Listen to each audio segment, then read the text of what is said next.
Welcome back, everyone, from the campuses of America's most elite anti-Semitic universities to the mostly peaceful protesting, from London to LA to the TikTok influencer geniuses. The West is seeing tsunamis of Islamic terrorism supporters. But to them, I ask, why be merely terrorist adjacent? Why cloak your true agenda in thinly veiled chanting? Why stop there when you yourself can become a certified Islamic terrorist?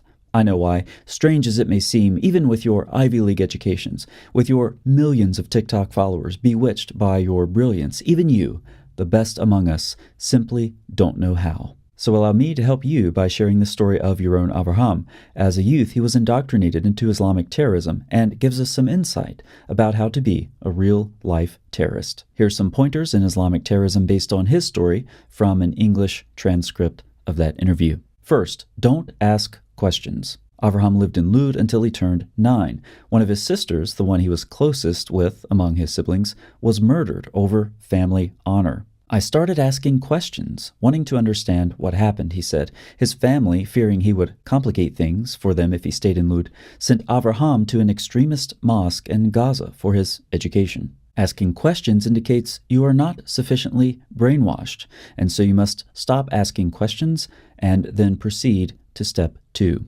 Become indoctrinated. At the mosque, Avraham underwent training to be a shahid, a religious martyr for Islam. The school day ran from 7 a.m. to 11 p.m. That's a long day. His education began with memorizing the entire Quran, including Sharia law. From there, we started to understand what was the goal of this institution. What is the goal? To turn you into a shahid, or martyr. They did not give us weapons. They didn't give us knives. They were working on turning us into living weapons, or suicide bombers. This brings us right to our third step: embrace death. A major part of the training focused on overcoming the fear of death, according to Avraham. Trainees were made to walk around cemeteries that contained the remains of suicide bombers, to inspire children to want to be like them. The instructors normalized death for the students. You live it every day and every night. What scares you is staying alive, sinning. God forbid, wanting to live as a normal human being, someone who wants to get married and such things, to get to know what it means to be a child. At the age of around 13 and a half, 2 kids were suspected of having relations between them. These 2 kids were beheaded in front of all of us, he said. It's not a world you're familiar with.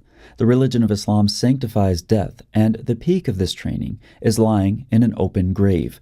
Try to imagine for a moment, close your eyes, lying in an actual open grave. About 30 or 40 students, teachers, etc. stand above your head, reading verses from the Quran so that you can feel that moment when you become a martyr. They lead you, angels guide you to a meeting with the Holy One, blessed be He, all sorts of things like that, Avraham continued. And after taking these first 3 steps, remember that you're all in. He explained that moderation in Islam is suppressed. If an Islamic leader decides to join in fighting against Israel, anyone in the community who resists or refuses to take part, they will mark their houses in red as traitors. They will be the first whose houses will go up in flames. So here's the very simple 4-step process. Don't ask questions. Become indoctrinated. Embrace death, and remember, you're all in. But of course, there's nothing like first-hand experience, and given the FBI's warnings of increased Islamic terrorism threats since October 7th, the West will no doubt experience just that. We can therefore expect, in the end, a well-rounded education in Islamic terrorism, from the 4-step process to first-hand experience.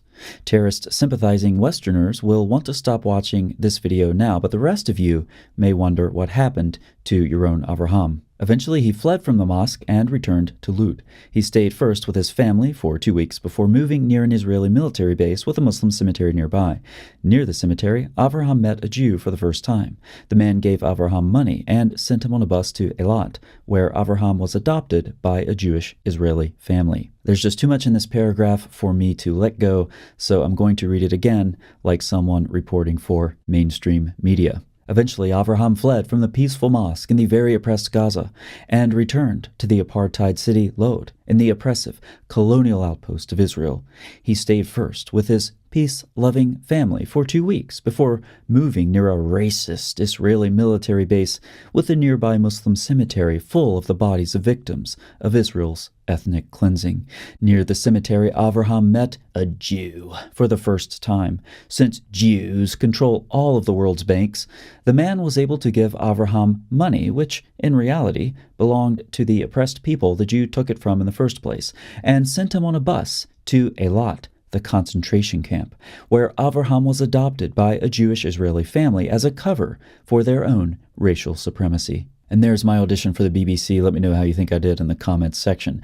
Avraham's story is really fascinating and one of several that's emerged recently and given us important and disturbing insight into Islamic terrorism. And in turn, Islamic terrorism has given us important and disturbing insight into the bowels of fashionable Western thought, which finds agreement with this terrorism in the name of decolonization. And from our 4 tips for becoming an Islamic terrorist, many Western idiots are aligned with the first 2. Don't ask questions. Critical thought is a tool of the oppressive Western regime. And number 2, indoctrination is obviously well underway from the universities to social media.